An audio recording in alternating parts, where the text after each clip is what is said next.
Hi, my name is Neto. I'm living I live here in Portugal, and this week I'll be here in Travelpreneur Tribe.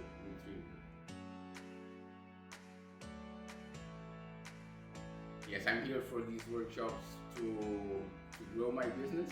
I started working as a freelancer not that long ago, and I want really to structure my business, know how to scale it, and to promote it evenly in a better way. That's why I'm here. Yeah. Oh, today's workshop was amazing. Today I learned how to identify our avatar clients and to start to structure our business, as to what you do, to whom you will sell, and to put those ideas on paper so you can start to have the bigger picture and know what to do from here.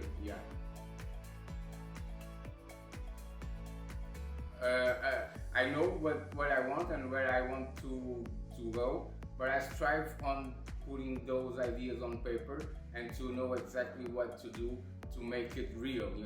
I have an idea. I started already. I work as a freelance, but the steps on growing my business, on making it clear to me, and to put on paper like a real plan. I learned that today. Whoa, that was amazing. Having to meet people from all over the world and sharing their experiences and being here all in one house, learning all this information. It's great. And the coaches are amazing. It's going fantastic.